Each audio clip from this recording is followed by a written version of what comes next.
listened, all of us, to the words. Hi there, this video is called Live. Resignation of JAVID Sabas, the fact that responsibility, Politicians, House of Parliament, UK 2022.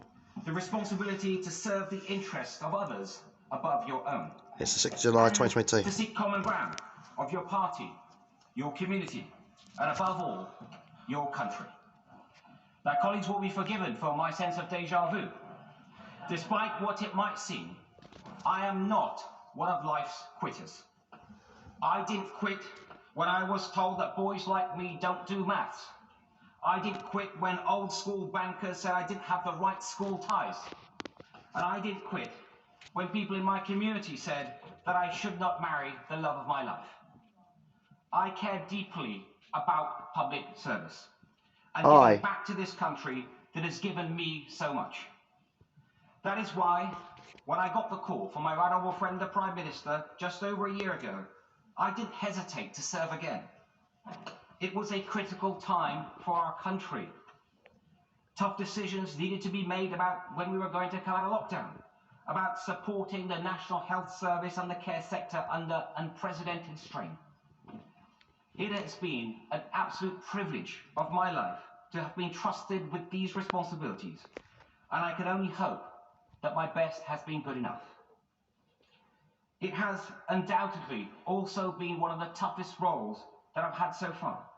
The gravity of Home Office decisions, the scale of Treasury decisions, but nothing matters more than the health of your people, of the British people, especially and in the wake of a pandemic.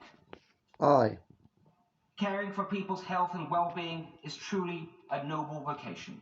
And so I would like to take this opportunity to pay tribute to all of those across the country working in health and care sectors, as well as those that I worked so closely with in my old department, DHSC, and in the NHS.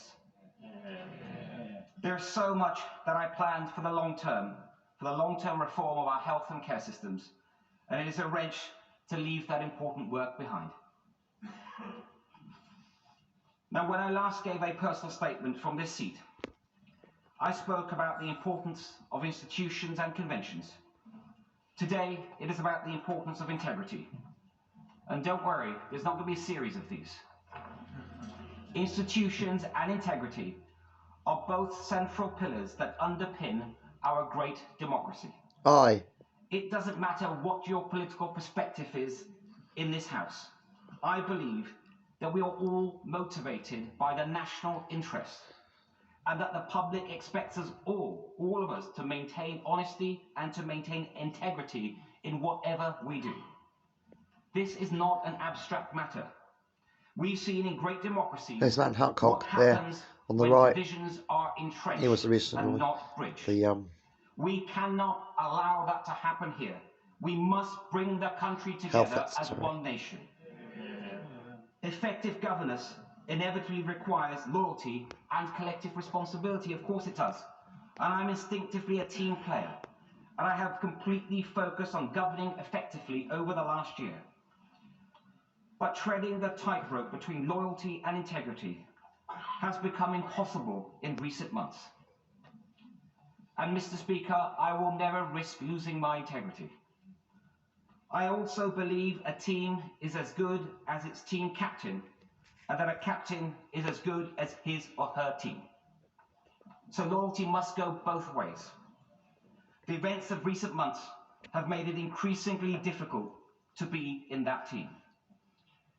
It's not fair on ministerial colleagues to go out every morning defending lines that don't stand up and don't hold up. It's not fair on my parliamentary colleagues who bear the brunt of constituents' dismay in their inboxes and on their doorsteps in recent elections. And it's not fair on Conservative members and voters who rightly expect better standards from the party they supported. When the first stories of parties in Downing Street emerged late last year, I was personally assured at the most senior level by my right honourable friend's then team that, and I quote, "There have been no parties in Downing Street and no rules were broken." So I gave the benefit of doubt. And I went on those media rounds to say that I had those assurances from the most senior level of the Prime Minister's team. Then we had more stories. We had the Sue Gray report, a new Downing Street team. I Aye. continued to give the benefit of the doubt. And now this week again, we have reason to question the truth and integrity of what we've all been told. And at some point, we have to conclude There's Theresa May on the that left. enough is enough. I believe that point is now. I welcome the Prime Minister's public acknowledgement last night that matters could have been handled better in who he appointed and what was said about what he knew when. And I appreciated his kind and humble words and his humble spirit when I went to see him yesterday, and also the kind letter that he has sent to me. But I do fear that the reset button can only work so many times. Aye. There's only so many times you can turn that machine on and off before you realise that something is fundamentally wrong. Last month, I gave the benefit of doubt one last time. Aye. But I haven't concluded that the problem starts at the top. That is not going to change. I have concluded that the problem starts at the top, and I believe that is not going to change. And that means that it is for those of us in a position who have responsibility to make that change. I wish my cabinet colleagues well, and I can see they have decided to remain in the cabinet. They will have their own reasons, but it is a choice.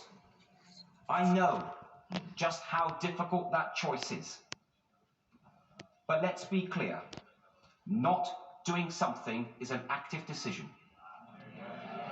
I'm deeply concerned about how the next generation will see the Conservative Party on our current course. Our reputation, after 12 years in government, depends on regaining the public's trust. This is not just a personal matter. The philosophy and perception of Conservatives depends on it. It is central to the Conservative ideal that we believe in decency, in personal responsibility, and in social justice enabled by conventions and the rule of law. The Conservative mission to extend freedom and prosperity and opportunity is all at risk if we cannot uphold that ideal. And Mr. Speaker, it is not only the Conservative Party is not the only great institution in need of urgent repair. Like everyone in this House, I have been dismayed by the drip of stories of harassment and worse by members of this House. So I'm also concerned about how the next generation will see this House and the health of our democracy. In recent years, trust in our roles has been undermined through a series of scandals. But the one thing we can control is our own values and behaviours.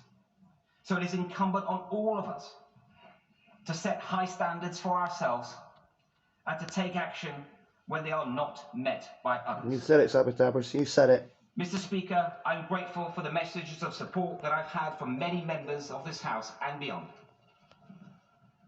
I got into politics to do something, not to be somebody. So it is hard in one way, but not in another. Being a good father, a husband, a son, and a citizen is good enough for me.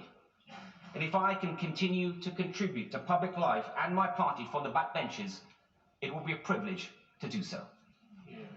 Like this video, please a thumbs up, and subscribe to my channel and sign gems. Statements today.